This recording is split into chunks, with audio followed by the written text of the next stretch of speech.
mechanical engineering professor at the University of Pennsylvania, and my favorite hobby is photography.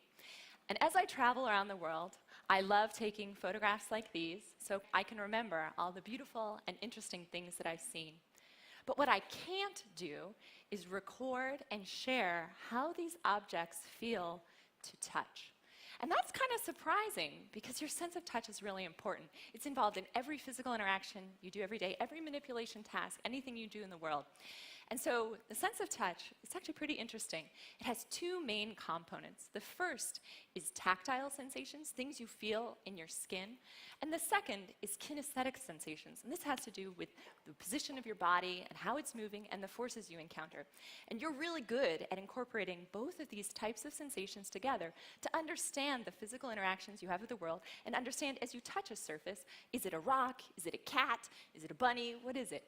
And so, as an engineer, I'm really fascinated, and I have a lot of respect for how good people are with their hands, and I'm intrigued and curious about whether we could make technology better by doing a better job at leveraging the human capability with a sense of touch. Can I improve the interfaces to computers and machines by letting you take advantage of your hands?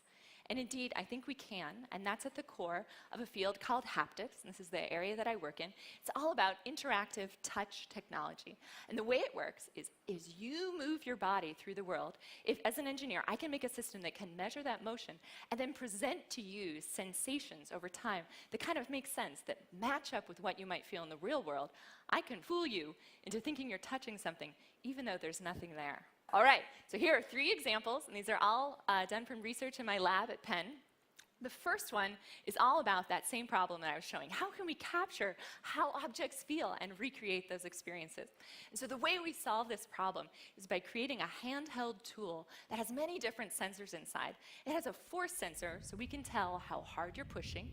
It has motion tracking, so we can tell exactly where you've moved it. And it has a vibration sensor, an accelerometer inside, that detects the shaking back and forth of the tool that lets you know that's a piece of canvas and not a piece of silk or something else. Then we take the data that we record from these interactions. Here's 10 seconds of data. You can see how the vibrations get larger and smaller depending on how you move.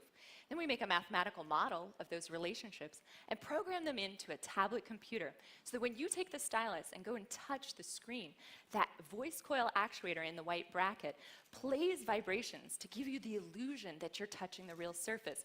Just like if you drag back and forth on the real canvas. We can create very compelling illusions. We can do this for all kinds of surfaces, and it's really a lot of fun. We call it haptography, haptic photography, and I think it has potential benefits in all sorts of areas like online shopping or maybe interactive museum exhibits where you're not really supposed to touch the precious artifacts, but you always want to. The second example that I want to tell you about comes from a collaboration I have with Dr. Margaret Maggio at the Penn Dental School. Part of her job is to teach dental students how to tell where in a patient's mouth there are cavities. And of course, they look at x-rays, but a large part of this clinical judgment comes from what they feel when they touch your teeth with a dental explorer. You guys have all had this happen. They go across. What they're feeling for is if the tooth is really hard, then it's healthy, but if it's kind of soft and sticky, that's a signal that the enamel is starting to decay. And these types of judgments are hard for a new dental student to make because they haven't touched a lot of teeth yet.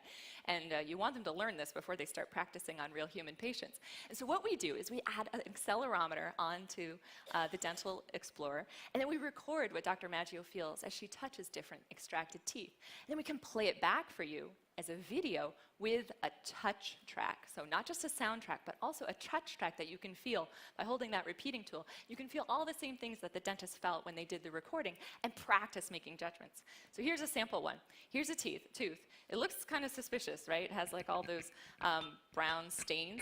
And you might be thinking, oh, we should definitely put a filling in this tooth. But truly, if you pay attention to how it feels, all the surfaces of this tooth are hard and healthy, so this patient does not need a filling. And these are exactly the kind of judgments that doctors make every day.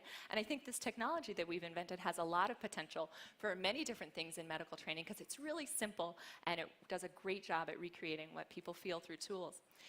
I think it could also maybe help make games more interactive and fun and more realistic in the sensations that you feel. The last example I want to tell you about is, again, about human movement. So if any of you have ever learned sports, how do you get good at something like surfing? You practice.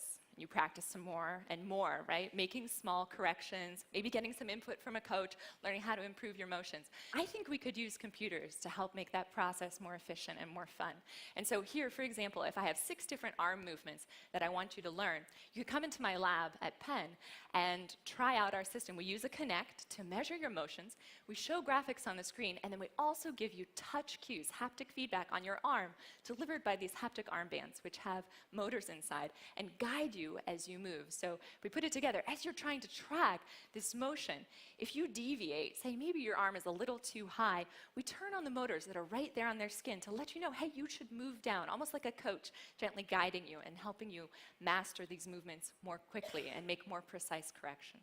We developed this system for use in stroke rehabilitation, but I think there are a lot of applications, like maybe dance training or all sorts of sports training as well. And so now you know a little bit about the field of haptics, which I think you're going to hear more about in the coming years.